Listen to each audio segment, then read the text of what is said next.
Welkom. We hebben weer weinig tijd, dus we houden het weer kort maar krachtig. Meestal wordt het toch wat langer.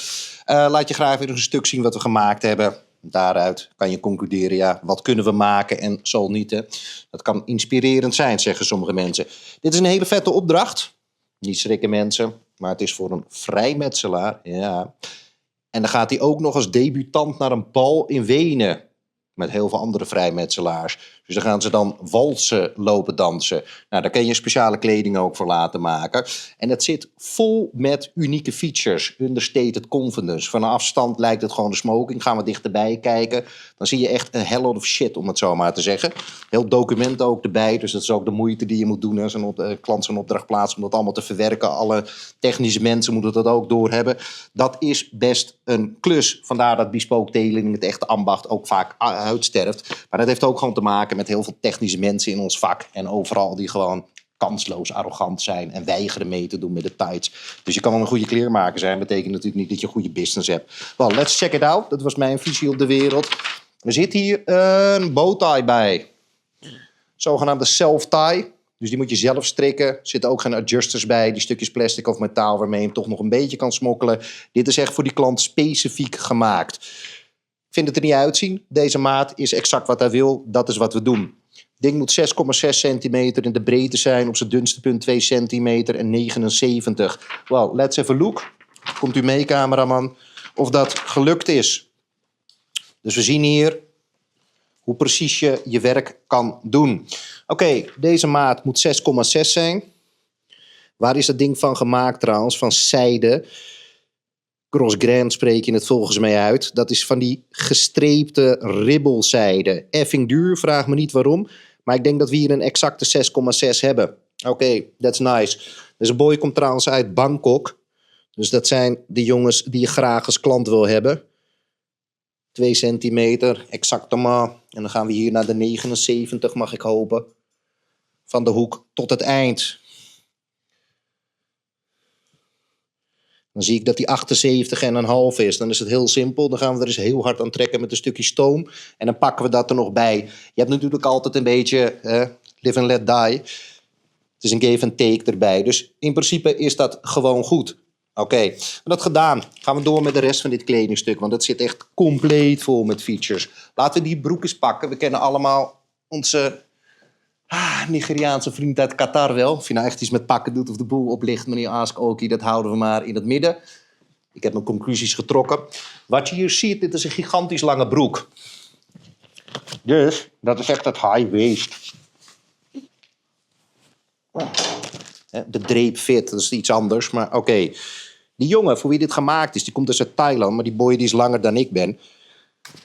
Maar dit is wat je noemt high waist. En hij is nog wat langer. We maken zo'n broek helemaal voor de eerste keer altijd te lang. Want je kan beter inkorten dan dat je hem gaat verlengen. Maar je ziet, dit is hoog gedragen. Dus je moet je hele outfit erop aanpassen. Want komt je broek tot hier, ja, dan kun je vest hier wel beginnen. Maar dan ziet deze dimensie er niet uit. Dus je moet doorschakelen. Dus dat gilet wordt korter. Die jas gaat er overheen. Laten we eens gaan kijken wat hier allemaal in zit. We beginnen maar met de achterkant.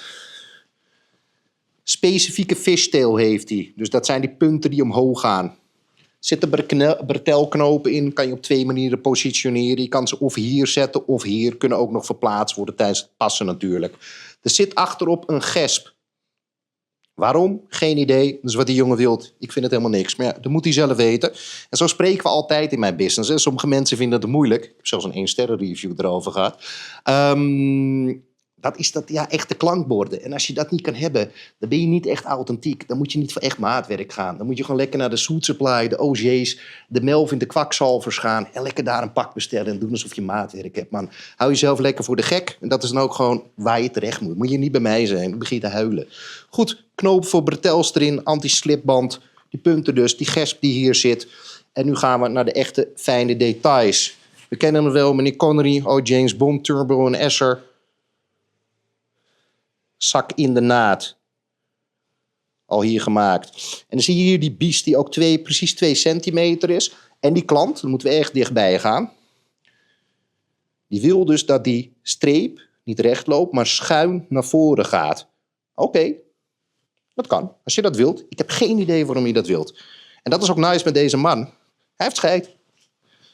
Wij maken voor hem wat hij wilt. Hij betaalt. We're all happy. Doe het zo. Sluiting voor.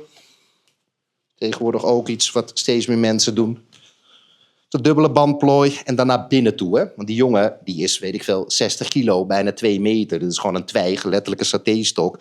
Ja, als je dit naar buiten doet, dan krijg je zo'n pofkont. Dat ziet er niet uit. Dus daar moet je wel over nadenken. Dat heeft te maken met die richtingen. Justin Kwong is volgens mij een kanaal wat je online kan checken. Check die man, die legt het er goed uit, moet ik zeggen. Goed, dit is de broek. En je ziet, hij is ook wijd. En dan gaan we morgen eens kijken hoe die uitvalt bij die vent. Oké, hoop features dus. 2 zakken nog op de kont. Gaan we naar de jas. Hier hebben we het gilet, het ensemble voor de bovenzijde. Al hier de klassieke sluiting, gewoon in die Baratea stof gemaakt. 3 knopen, nou die broek komt hier. En dat spreekt voor zich, uiteraard. Het is een klassieke huisstijl.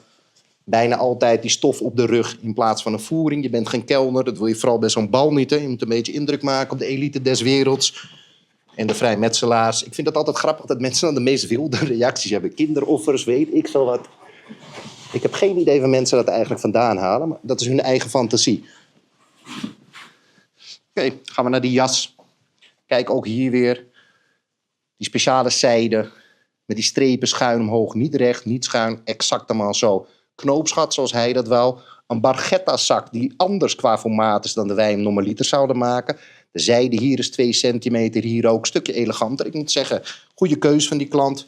De knopen ook bekleed met die stof. Op een paddenstoel, zoals het heet.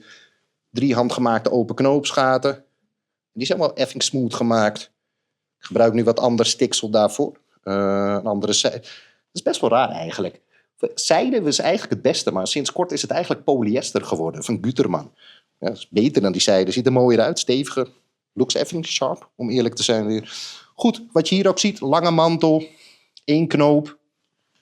En voor deze klant dus... Hierachter, die moeten we morgen nog even maken. Wil je nog een speciale feature hebben voor de boutonnière? Dat kan uiteraard, de pieklepels. En wat we hier ook zien... Het is uiteindelijk pasvorm en dat laten we nooit zien met klanten. Klanten willen niet op beeld, dat zou ik ook niet willen. Dus deze jongen heeft hier nog een zak van 3 centimeter breed en 11 centimeter diep voor. Weet ik veel, zo'n Mont Blanc pen of iets anders. Je moet nog zo'n nummertje noteren als je daar in Vienna bezig bent met de wals. Dus wat je hier ziet is echt een super klassiek kledingstuk voor de oude adel. En dat is ook wel interessant om te zien, gezien de geopolitiek. Hoe dat zich inmiddels allemaal mengt. Dus de mensen van Thailand komen naar Wenen toe. De mensen van Hungarië, Keizerrijk, die gaan de andere kant op. En ja, de wereld is in beweging. Of je doet mee. You're on top of it. And otherwise you fail. Welcome to the world. Dus deze outfit hebben we hierbij samengevat. Heb je zelf verdere vragen? Wil je weten wat we voor jou kunnen doen? Geef een geel. Wens je het beste. Mazzel.